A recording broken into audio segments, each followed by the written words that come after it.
미가서 2장 1절부터 13절입니다. 그들이 침상에서 죄를 꾀하며 악을 꾸미고 날이 밝으면 그 손에 힘이 있으므로 그것을 행하는 자는 화 있을진저 밭들을 탐하여 빼앗고 집들을 탐하여 차지하니 그들이 남자와 그의 집과 사람과 그의 상업을 강탈하도다. 그러므로 여호와의 말씀에 내가 이 족속에게 재앙을 계획하나니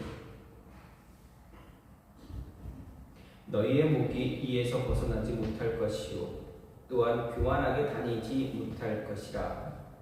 이는 재앙의 때이니라 하셨느니라. 그때 너희를 조롱하는 시를 지으며 슬픈 노래를 불러 이르기를 우리가 온전히 망하게 되었도다. 그가 내 백성의 산업을 옮겨 내게서 떠나게 하시며 우리 밭을 나누어 회역자에게 주시는도다 하리니 그러므로 여호와의 회중에서 분깃에 줄을 댈 자가 너희 중에 하나도 없으리라. 그들이 말하기를 너희는 예언하지 말라. 이것은 예언할 것이 아니거늘 욕하는 말을 그치지 아니한다 하는도다. 너희 야곱의 족속아 어찌 이르기를 여호와의 영이 성급하시다 하겠느냐. 그의 행위가 이러하시다 하겠느냐. 나의 말이 정직하게 행하는 자에게 유익하지 아니하냐.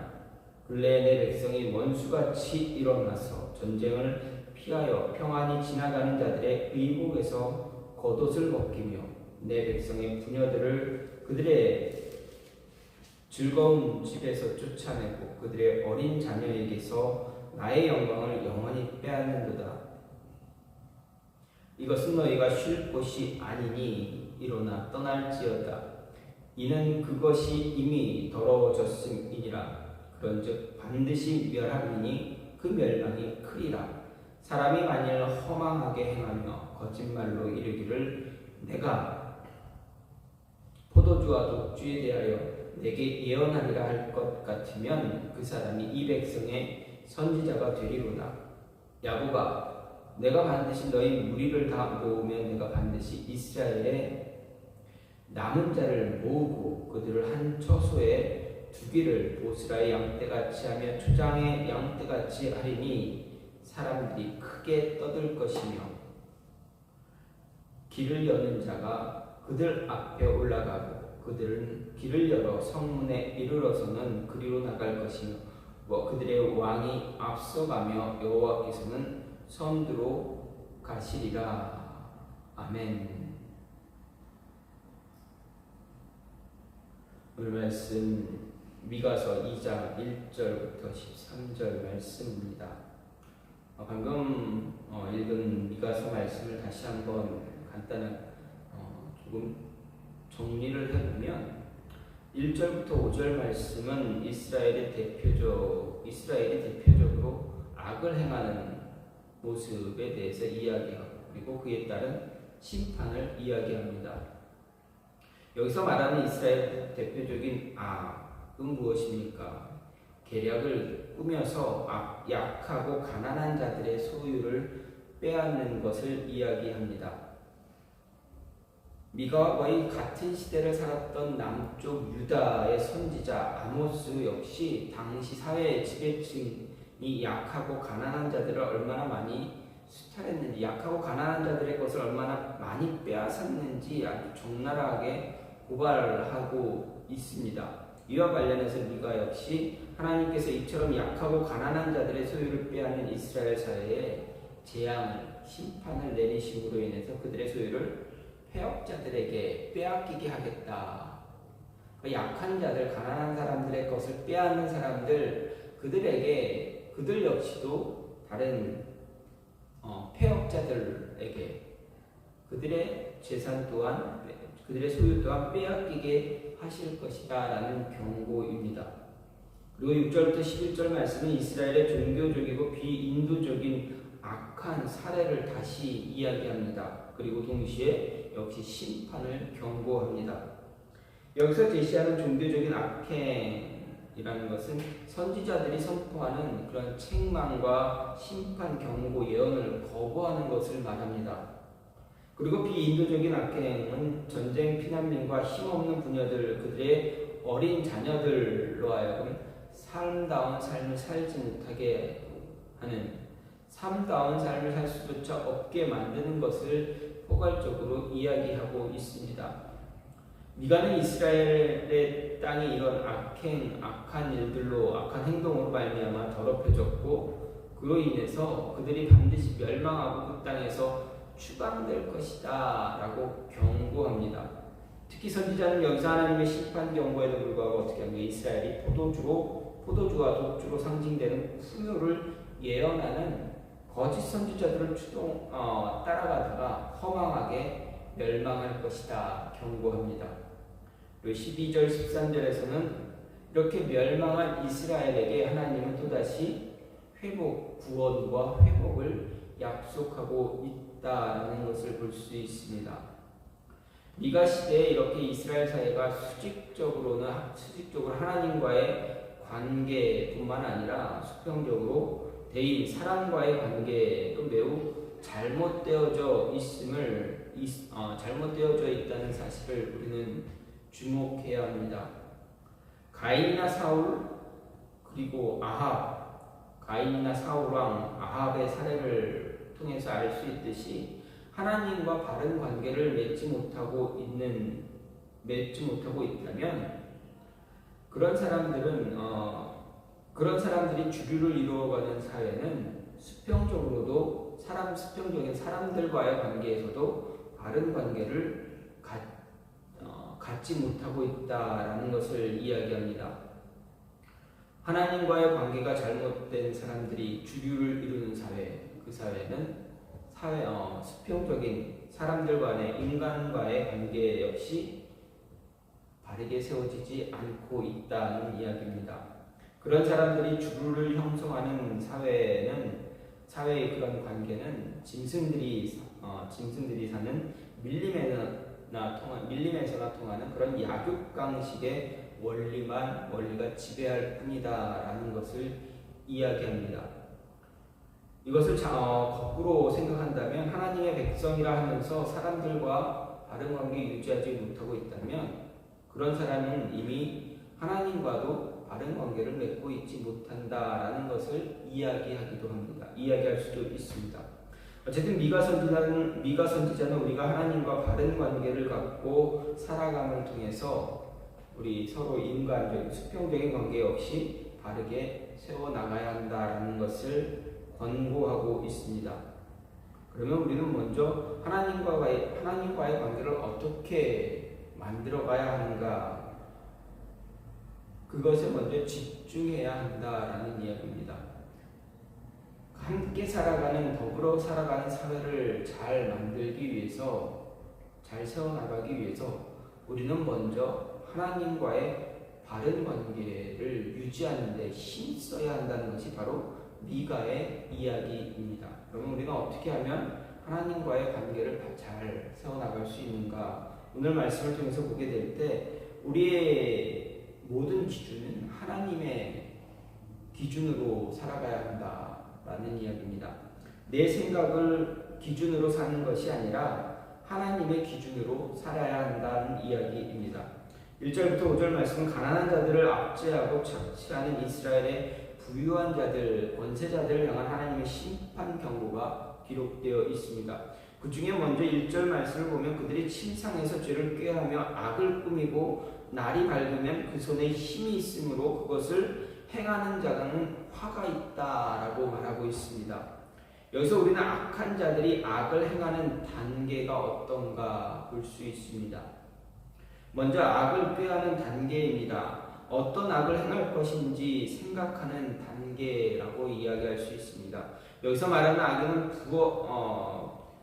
부유하고 힘 있는 사람들을 일컫습니다. 2절에 의하면 이들이 꾀하는 악은 주로 누구를 향하고 있습니까? 이들이 꾀하는 악의 대상이 누구입니까? 바로 가난하고 힘이 없는 사람들의 소유를 빼앗는 것입니다. 가난한 사람, 힘이 없는 사람을 대상으로 하고 있습니다.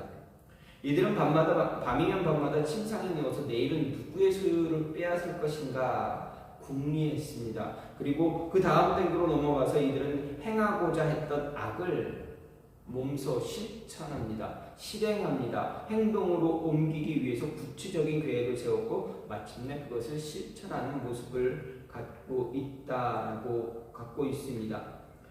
이런 일을 행한 대표적인 우리는 어디서 찾을 수가 있습니까? 북이스라엘의 왕 아합을 생각할 수가 있습니다.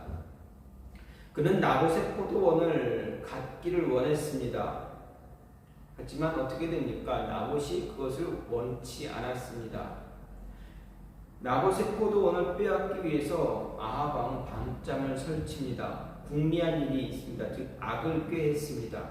그리고 아내 이세벨의 간교한 그러한 조언을 따라합니다.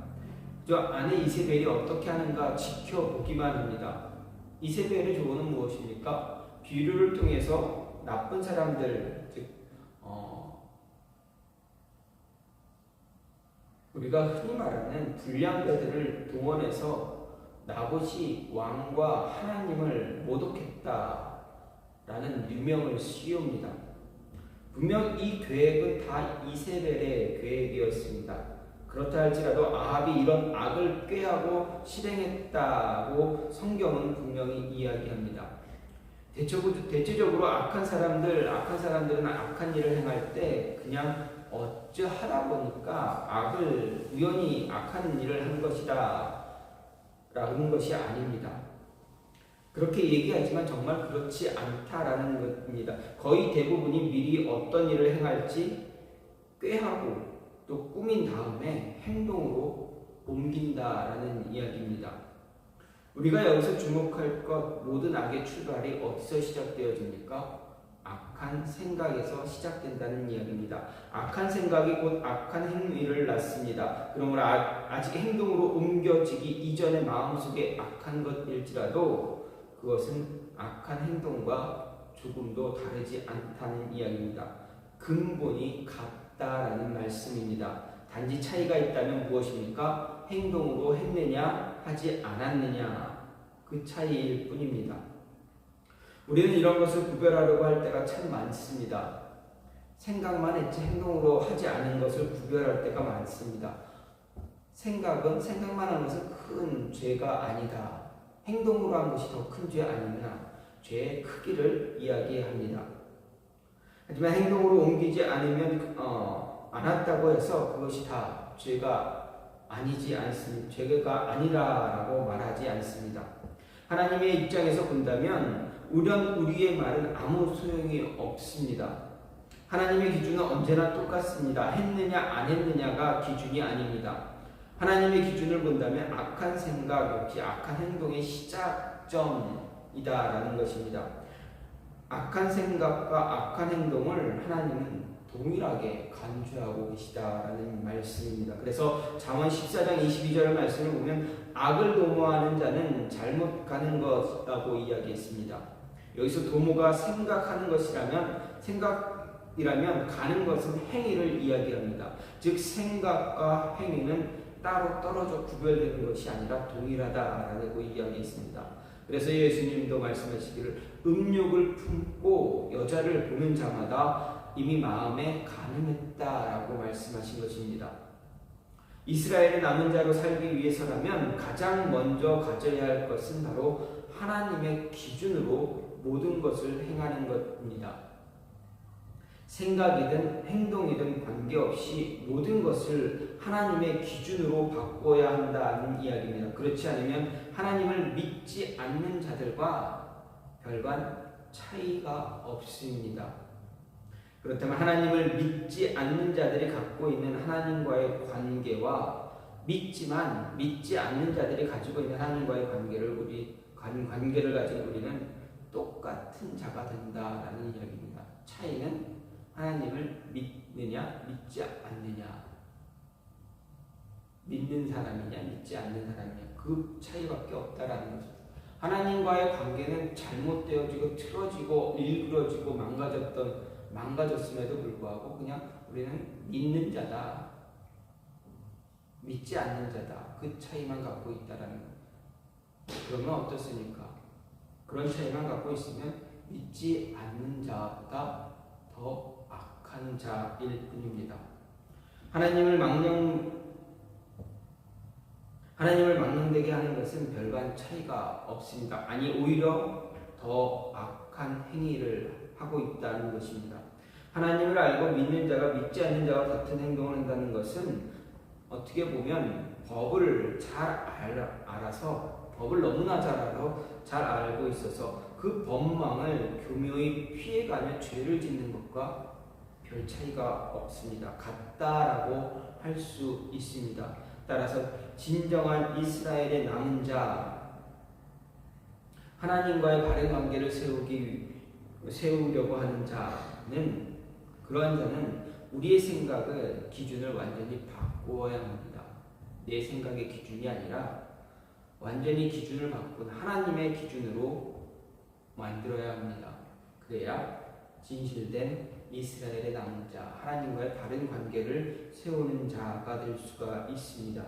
두 번째로 닫힌 귀가 아닌 열린 귀를 사모해야 합니다. 11절 말씀을 보면 사람이 만일 허망하게 행하며 거짓말로 이르기를 내가 포도주와 독주에 대하여 내게 예언하리라 할 것 같으면 그 사람이 이 백성의 선지자가 되리라 이렇게 말합니다. 여기서 허망하게 행한다는 그것은 거짓 영으로 행한다라는 의미입니다. 즉 참된 하나님의 영이 아니라 거짓 영을 받아서 행하는 거짓 선지자의 그런 모습들, 거짓 선지자들이 행하는 그러한 행동, 그런 말들을 이야기합니다. 또 포도주와 독주는 세속적인 그런 향락과 축복을 상징하고 있습니다. 그리고 이 백성의 선지자가 된다는 것은 백성들에게 선지자로 환영을 받는다라는 의미입니다.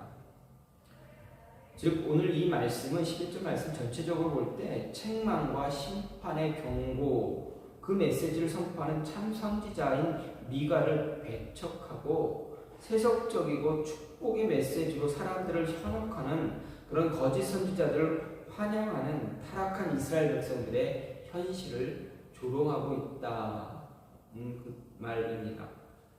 실제로 이스라엘 백성들은 어떻습니까? 참 선지자를 배척하고 거짓 선지자들을 환영하는 그런 사람들이었습니다. 미가 선지자 이 당시 시대뿐만 아니라 그 이외의 시대에도 거의 대부분 일반적인 모든 선지서들을 보게 되면 거짓 선지자들을 따라가는 그런 이스라엘 모습을 기록하고 있습니다. 이런 이스라엘 사람들은 그들이 듣기 원하는 것은 진정한 하나님의 말씀이 아니라 자기들의 마음을 기쁘게 해주고 그리고 자기들의 마음을 시원하게 해주며 위로해주는 그런 말들이었다는 이야기입니다. 당시 이스라엘 백성들의 이런 모습은 그들이 얼마나 타락했는가를 잘 보여주고 있는 그런 실예입니다. 타락한 자들일수록 자신들에게 좋은 말을 해주기를 원합니다. 언제나 축복의 메시지만을 전해주길 바라고 있습니다. 북이스라엘의 아합은 흉한 일을 예언하는 미가 선지자는 배척하고 언제나 어떻게 했습니까? 길한 일만 예언하는 좋은 얘기만 하는 거짓 선지자들만 가까이 했습니다. 또 그 타락이 극심했던 왕국의 말기 유다 백성들은 어떻습니까? 바른 참 선지자로서의 심판의 예언을 하는 예레미야를 배척했습니다. 유다의 안전을 예언하는 하나냐나 시드기야와 같은 거짓 선지자들의 이야기를 더 듣길 원했습니다. 그리고 사모했습니다. 언제나 그들의 이야기를 환영했고 추종했습니다. 물론 일반적인 사람들이라면 대체적으로 책망하는 말, 경고의 말, 죄를 지적하는 말 듣고 싶어 합니까? 그렇지 않습니다. 듣기 원하지 않습니다. 그런 말에 귀를 기울이는 것 달갑게 여기지 않습니다. 되도록이면 듣기 좋은 말, 축복의 말, 위로의 말, 편한 말을 듣기 원합니다. 그런 말 하기를 원하고 그런 말 듣기를 원합니다. 하지만 사람이 불완전하고 죄와 허물로부터 자유롭지 못함을 감안한다면 이런 태도 좀 조심해야 합니다. 분명 입에 쓴 약이 몸이 좋다는 말이 있듯이 우리의 영적인 건강함, 강건함을 위해서는 어떻습니까? 무조건 듣기 편한 말, 축복의 말, 형통의 말만, 그런 말에만 귀를 기울여서는 결코 안 됩니다. 그런 말에만 귀를 열고 살면 안 됩니다. 듣기 어렵고 괴로운 말들을 들을 수 있는 그런 귀를 가지고 있어야 합니다. 진실된 그리스도의 남은 자라면 특히 듣기 힘든 말에, 괴로운 말에 더 집중할 수 있어야 합니다. 분명 들을 때는 힘들고 괴로울 수 있습니다. 하지만 훗날 바른 길을 갈 수 있도록 이끌어주는 말이라는 것 절대 잊지 말아야 합니다.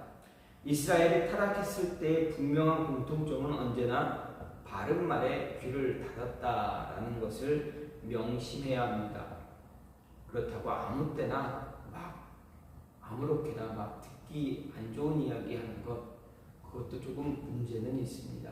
상황을 봐가면서 할 수 있어야 합니다. 그렇다고 그러한 이야기를 절대 하지 않는 것, 그것은 정말 큰 죄이게 됩니다. 이스라엘이 하나님과 좋은 관계를 유지하고 있을 때는 언제나 자신들의 귀를 열어 하나님의 음성에 귀를 기울였던 시기입니다. 그런 시기를 생각한다면 우리도 우리의 귀를 열어서 하나님의 음성에 귀를 기울여야만 합니다. 이스라엘이 가장 번성한 시기, 바로 다윗 왕 때를 이야기할 수가 있습니다. 다윗은 어땠습니까? 언제나 하나님의 음성에 귀를 기울였습니다. 자신에게 듣기 나쁜 말을 하던 선지자의 말에도 언제나 귀를 기울였습니다. 죄를 지었고 그 죄를 무마시키기 위해서, 덮기 위해서 행한 악한 일을 지적한 나단 선지자의 이야기에 다윗이 어떻게 했습니까? 귀를 닫았습니까? 그렇지 않습니다. 분명 귀를 열고 하나님의 경고의 메시지를 들었습니다. 그리고 회개하고 기도했습니다. 자신의 잘못된 모습을 고쳐나갔습니다. 열린 귀를 가진 시대에는 하나님의 은혜가 끊이지 않았다라는 것을 명심한다면 진실된 그리스도의 남은 자, 하나님의 남은 자, 하나님과의 바른 관계를 도모하는 자 역시 열린 길을 가지고 있어야 합니다. 솔로몬이 하나님 앞에 열린 길을 가지고 있을 때 하나님은 그에게 끊임없는 축복과 은혜를 허락하셨습니다. 하지만 그 길을 닫았을 때 어떻게 됩니까? 솔로몬 이후에 이스라엘은 두 나라로 나뉘어지게 되었습니다. 하나님은 우리를 이스라엘의 남은 자라고 분명히 말씀하셨습니다. 따라서 우리는 언제나 열린 귀를 가져야 합니다. 하나님과의 바른 관계를 갖기 위해서 열린 귀를 가져야 합니다. 우리의 귀가 닫히지 않게 하기 위해서 끊임없이 하나님과의 긴밀한 교제를 유지할 수 있어야 합니다. 마지막으로 진정한 하나님의 뜻을 깨달아 알아야만 합니다. 오늘 말씀을 보면 1절부터 11절까지는 이스라엘 향한 하나님의 심판의 경고를 이야기했습니다. 그리고 이어진 12절, 13절은 어떻습니까? 심판을 행하는 하나님의 진실한 의도가 어디 있는가, 하나님의 숨은 뜻이 무엇인가를 설명해주고 있습니다. 즉 하나님의 본 뜻은 심판 자체에 있는 것이 아니다라고 말하고 있습니다. 분명 하나님은 이스라엘에 대해 심판을 경고하시고 그것을 그대로 이루시는 분입니다. 실제로 경고하신 대로 하나님은 이루셨습니다. 그 결과 정말 처절했습니다. 절망적이었습니다. 하지만 하나님은 궁극적으로 그들을 구원하셨습니다. 이스라엘 백성을 다시 구원하셨습니다. 그것으로 심판 그 자체가 이스라엘 향한 하나님의 본 뜻이 아니었다라는 것을 분명하게 보여주셨습니다. 이런 사실을 미가서 전체를 통해서 우리는 확인할 수가 있습니다. 미가는 언제나 하나님의 심판 예언했지만 그 심판과 함께 회복도 예언하고 있다는 이야기입니다. 이것은 모든 선지서의 공통된 특징이기도 합니다. 그렇다면 우리가 알아야 하는 것 바로 하나님의 뜻이 어디에 있는가입니다. 분명 하나님은 자신이 선택한 백성일지라도 하나님의 뜻에 합당한 삶을 살지 않을 때 어떻게 하십니까? 하나님은 심판하십니다. 하나님께 무릎 꿇지 않고 목을 꼿꼿이 세우면 결코 가만히 두시는 분이 아니다라는 것입니다. 하나님은 철저하게 이스라엘이 하나님만 의지하고 믿고 따라가기를 원하신다라는 것을 알 수가 있습니다. 이스라엘의 실제적인 역사를 돌아보더라도 하나님은 단 한 번도 심판한 이스라엘의 회복과 구원의 은혜를 외면하신 적이 없습니다. 늘 회복이 있었고 구원의 길도 있었습니다. 그래서 이스라엘을 보면서 하나님을 믿고 따르는 자들에게 소망을 선사하셨다라는 것을 알 수 있습니다. 그렇다면 이런 심판에는 하나님의 깊은 숨은 의도가 있다라는 것 우리는 잊지 말아야 합니다. 알아야만 합니다. 하나님은 그것을 이스라엘이 깨닫길 원하셨습니다. 그리고 그런 의도의 말씀을 우리에게 주셨다면 우리 역시 하나님의 깊은 뜻을 깨달아야만 합니다. 분명히 하나님이 이스라엘을 심판하시면서 구원받을 남은 자를 선택해 놓으셨습니다. 이 남은 자는 끝까지 자신의 신앙 버리지 않고 어떤 시련이 다가와도 하나님 버리지 않고 버리지 않는 신앙의 사람들이었습니다. 아무리 감당하기 어려운 고난이 닥친다 할지라도 끝까지 버텼습니다. 하나님은 그런 자들을 다시 모으실 것이다 예언하셨습니다. 그리고 실제로 그런 자들을 모으셨고 그들에게 약속의 땅으로 돌아갈 수 있도록 하셨습니다.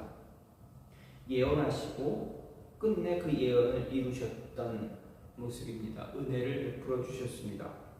과거의 영광의 때와는 분명 차이가 있을지라도 하나님은 분명히 회복의 은혜를 허락해 주셨습니다. 이스라엘의 남은 자를 향한 하나님의 의도 언제나 구원과 회복입니다. 그렇다면 그 구원과 회복의 은혜는 지금 우리들에게도 지금 남은 자들 향해서도 진행 중이다라는 것 동일합니다. 다시 말해 하나님은 우리를 향한 하나님의 회복의 은혜를 베푸실 것이다 라는 이야기입니다. 따라서 힘들고 어려운 일이 우리에게 분명 있을지라도 하나님은 회복의 은혜를 분명히 허락해 주신다라는 것입니다. 그 회복의 은혜를 누리기 위해서 어떻게 해야 됩니까? 하나님의 의도, 하나님의 뜻 알아야만 합니다. 알아야 버틸 수가 있습니다. 알아야 견딜 수 있습니다. 하나님의 뜻을 알기 위해서 노력해야 견뎌낼 수가 있습니다.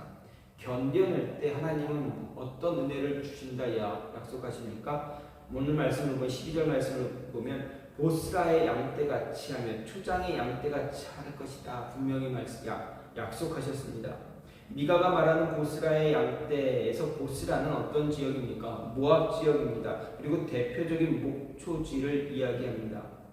따라서 보스라의 양떼는 가장 풍족한 환경에서 자라는 살찐 양떼를 나타내는 것을 이야기합니다.